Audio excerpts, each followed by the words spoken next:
Hello Bruins, this is Mrs. Farouk, and today I'm going to talk about Mendelian genetics. And in order to understand Mendelian genetics, you should be familiar with these terms. What composes a chromosome, the difference between homologous and non-homologous chromosomes, phenotype versus genotype, and how do you use a Punnett Square to predict genetic problems, and be able to describe Mendel's laws of inheritance. So we start off with Gregor Mendel. In 1865, he published a paper called Experiments in Pea Hybridization. Not very well known during his lifetime, but became more famous during the early 1900s. In fact, he was a contemporary of Darwin, and Darwin probably had his paper in his library and who never read that. So he's known as the father of genetics. He's actually a monk, a teacher, and a researcher. So he was really good in gardening, and he used the pea plant to study the laws of inheritance. And what made Mendel really stand out is that he was meticulous in terms of recording his data, analyzing it, and collecting a large sample of that data. Now, in order to understand to describe Mendelian experiments, let's go over key terms that he uses. So P1 generation means parental generation. F1 means the first generation, or filial, the first generation of the offspring, and then F2 is the second generation. So we are studying heredity, which is a transmission of characteristics from parents to offspring. And genetics is the science that studies how those characteristics are passed from one generation to the next. So why was a pea plant, or Pisum sativum, a good organism to study? So if you could look at these various discrete traits we have here, there's flower color, flower position, seed color, pod shape, pod color, stem length, and he was really lucky that these had a straightforward inheritance pattern. And of course, the pea plants are safe and ethical. They have a fast reproduction cycle, and it's easy to manipulate. So a flower has a pollen in an egg, and he can manipulate that. He can have one flower self-fertilize, which means taking the pollen, which is the male gamete. So here you can see you have the pollen, and if you brush it off on the stigma, and the stigma is part of the pistil, which is the female part of the flower. So just a quick review on how flowers form seed. So the pollen will lie on the stigma, and it will form a pollen tube and fertilize the egg, which lies here in the ovary. Okay, so if the plant is self-fertilizing, it will self-fertilize within the same flower, or we could say cross-fertilizes using different flowers. So if you can see in this picture, you can easily manipulate that by cutting off the stamens, so preventing it from self-fertilization, and using a brush to transport those pollens. Now, I've gone over that. Okay, so self-pollination leads to true-bred or purebred plants that is identical to parents. So here you have a purple flower plant crossed or mated with another purple flower plant, and that gives you in the F1 generation a purple flower. Okay, and then it's the same thing with the white flower. So here's your parental generation, and F1 are all white, and then your F2 are all white. So here are the summary of Mendel's laws of inheritance. His first law is the law of dominance. And he noticed that one factor in allele may mask the other. So this he discovered when he crossed two plants that are purebred, in this case a purple flower with the white flower, and the F1 generation, all of them were purple. Okay, so what happened to the white phenotype? And so when he crossed a purple and a purple here, then he saw a 3-to-1 ratio, so the white phenotype reappeared. So he came up with this law of dominance. So only one trait showed in the first generation. The missing trait shows up in the second generation in a 3-to-1 ratio. And then Mendel decided that there must be a pair of factors that control one factor which is stronger and mask the other. So in this case, one trait is dominant, the stronger trait, an allele that hides the presence of another allele, and the recessive allele is a hidden or the weaker trait in the presence of another allele.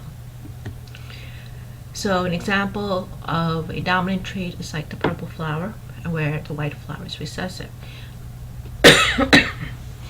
Also, you can notice when we represent a dominant trait, we usually use a capital letter, and a recessive trait we use a smaller letter, right? So here, if this is a true bred purple flower, we will represent those two alleles, and this is a white flower. And then this is a purple flower, because when these two combine, this must be a hybrid, because you're combining a white and a purple, white and a purple flower, so this must be hybrid. But then you see a 3-to-1 ratio in the second generation. And I'll discuss how to form Punnett squares. So the law of independent assortment talks about how, when you remember during meiosis, the alleles separate during anaphase, and each chromosome separates individually, and then they recombine when the egg and sperm unite, and that's called fertilization. The law of segregation is talking about alleles, again, moving independently of each other, and just because you have a dominant gene for, say, height does not mean you'll get another dominant gene for color. So if those traits are on a separate chromosome, they're going to separate independently, and so then each egg or sperm will get a different trait. So if you remember, you start off with homologous chromosomes, and those homologous pair during metaphase line up, and then when they line up, then they go opposite poles in anaphase 1, or they segregate. So depending on how they line up and how they segregate will depend on what the fertilized egg will get. So here's a picture. I didn't put this in your notes, but it shows the law of segregation, law of independent assortment really well. So here you have two cells. In this cell, you can see these are chromosomes with different traits. One chromosome with Y, another chromosome with the Y, so these two are homologous. And then you have a chromosome with the R and a big R. So Y represents yellow color, and R represents whether it's round, and small y represents if it's wrinkled, right? And when they get fertilized, in this case, this gamete has a big R, big Y, and in this case, this gamete has a small y, small r. And when it gets fertilized, then you have this combination. Now in the offspring, if it has meiosis, so here they're showing meiosis here, depending on metaphase. So metaphase is a key phase on how the chromosomes get assorted, and that depends on how they line up, and how they line up will depend on what cell will get what chromosome. And then anaphase 1 is when the chromosome or the chromatid are separated. So law of segregation, again, two factors for a trait separate during formation of egg and sperm, and then these alleles, one of these would combine to form an individual offspring. So this represents a fertilized egg, okay, where it got, say, this trait from this parent, and let's say this trait from this parent, right? And then this chromosome ended up in this gamete by the process of meiosis. Okay, so homologous chromosomes, remember, separate during anaphase. That's law of segregation. And what Mendel called factors today we refer as chromosomes. And on these chromosomes, you can see that red represents genes that are carried on these pair of chromosomes. So in this case, it could be the same, right? So let's say it's big A, right? So that means each gamete will get a big A, and it will contribute to a fertilized A, a big A. In this case, this is homozygous, let's say small a, then each gamete will have a small a, and in this case the gamete will have a small a. Okay, so let's talk about how to set up a Punnett square and key terms. So when we speak about genotype, we're talking about the actual genes. So in this case, a purebred purple flower, we're going to represent purple with the big P. It's homozygous purple. Homozygous means the same alleles. Okay, so in this example, big P, or small p, small p. Heterozygous means it has different alleles.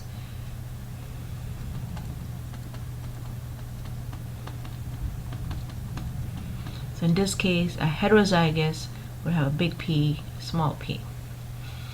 Okay, so white, whenever it's recessive, you know it's going to be a homozygous. To be a dominant trait, it could be a heterozygous, big P, small p, or big P. But we know that this is a purebred, so that's why it's big P. And when they form an offspring, all the F1 generation is purple. So think about it. If I make a Punnett square, here's a Punnett square, and we put gametes on each side, where you put it doesn't matter. So this could be, say, the mother, or in this case, a purple flower. So big P, and small p represents the other plant. And then we bring this down and across. So big P, small p, big P, small p, big P, small p, big P, small p. So all this has the same genotype, which is heterozygous. 100% are what we call hybrid or heterozygous, and they're 100% purple. So purple is their phenotype, how it looks like, and this is its genotype. The letters represent the genotype. So now if you mate the F1 generation, so one flower is big P, small p, big P, small p. So I'm going to represent these gametes here and the other parents here. You get purple flower that's homozygous, purple flower that's heterozygous, another heterozygous, and a white flower. So if you do a phenotypic ratio, you get a 3-to-1 ratio, 3 being purple and 1 being white. Okay, so again, Punnett squares are used to make predictions of the parental cross outcomes. So you put the gametes on one side, and it doesn't matter if you put the mothers here or the fathers here. And then you put the mother gametes. Okay, so here, for example, the father's gamete, we're representing this allele as big B, and usually remember, capital letter is dominant. So let's say big B stands for black, say fur color in mice, and small b represents brown color.